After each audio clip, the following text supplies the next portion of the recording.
Alright, originally this video was gonna be way more formal, but like I don't have like the proper setup or editing to explain this in a proper way. So I'm just gonna be doing this off my school laptop.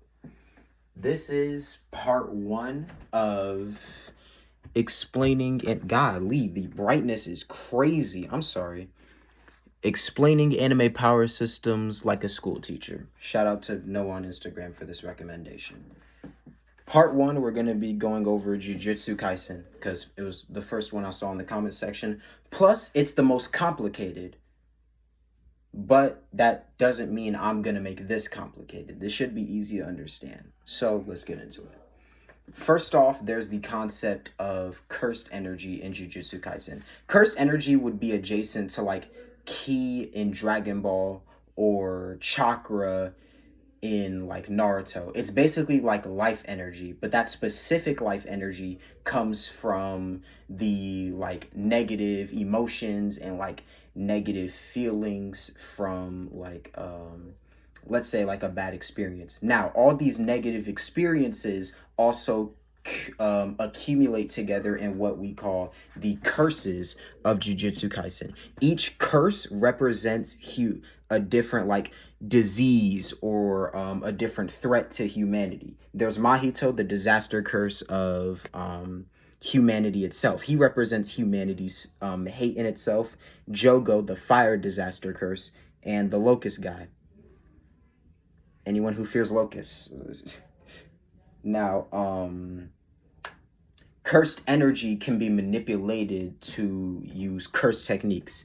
Cursed techniques aren't anything too complicated. They're basically like an extension of the user, something that they can use to express like let's say their creativity or how their technique works. One of the characters, Hikari, even has a cursed technique that's related to his gambling addiction. That's literally called the Idle Death Gamble. Some of the curse techniques that we see in the series are Infinity.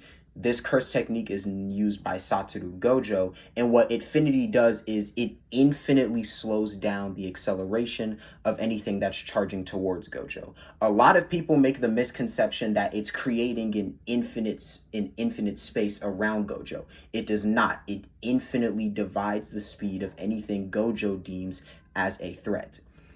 Second curse technique, idle transfiguration. This is used by the aforementioned disaster curse Mahito.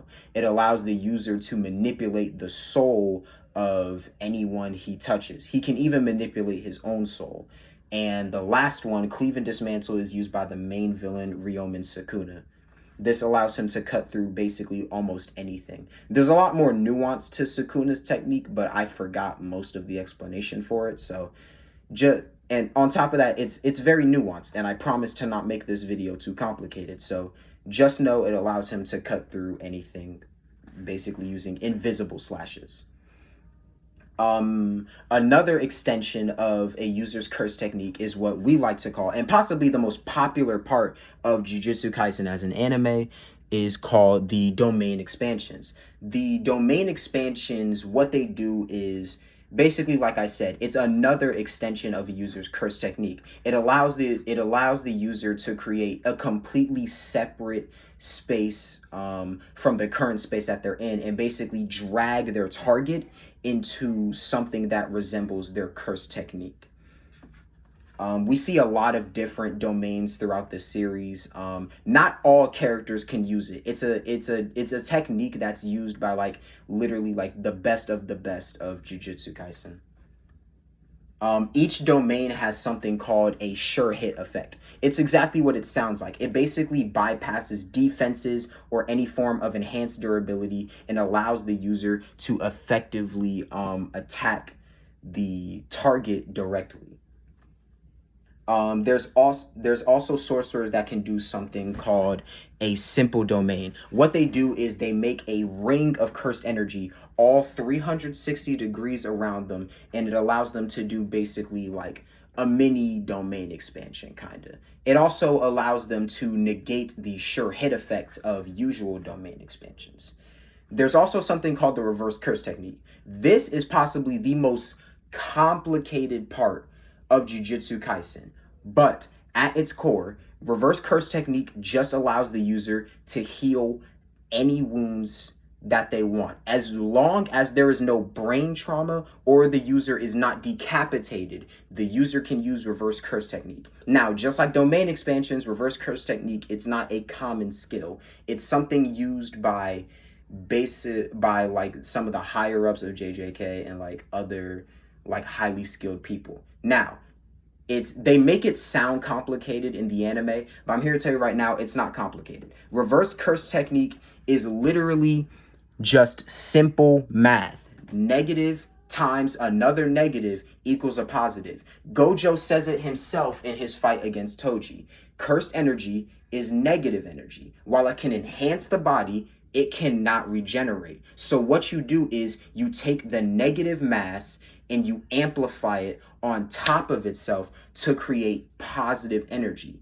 That is the reverse curse technique. We even see this with Gojo. Before, this is his fight with Toji. In his fight against Toji, Gojo was stabbed in the throat, got his knife dragged all the way down his body, and even got stabbed in the head. And after achieving reverse curse technique, this is him after. Other than like that little blood patch on his head, you wouldn't even be able to tell anything happened to him. And in more enhanced versions of reverse curse technique, you can even use it to heal other people, not just yourself. Other sorcerers, again, super skilled sorcerers, and this is not a common skill. Nothing in Jujutsu Kaisen is common. That's a common theme you'll see. But some sorcerers can use something called a black flash. With basically the way a black flash works is if the user applies cursed energy onto an attack by 6 zeros in 1 second, space distorts and the user hits with an impact with an added force of 25%. So they put 25% more power into their hits with the black flash. Some users completely don't have cursed energy, like Maki and Toji. So, as a trade-off, they get what we call a heavenly restriction. A heavenly restriction basically means you give up all of your cursed energy for peak physical levels. But it does not always go well. You can end up with something cool like Toji and Maki, or you can end up like Mekamaru. He is completely deformed, can't move, he's wheelchair bound. It's just, it's not good, like at all. Other sorcerers can also enhance their curse technique by explaining their technique. I'm being so serious. So like y'all know that stereotype in anime where the main villain or the main protagonist will explain their ability detail by detail? Yeah, that shonen stereotype was actually made into an actual part of JJK's power system. You explain your technique, you get stronger. Simple as that. I'm not going to spend too much time on these because they're not really that important, but these are cursed tools.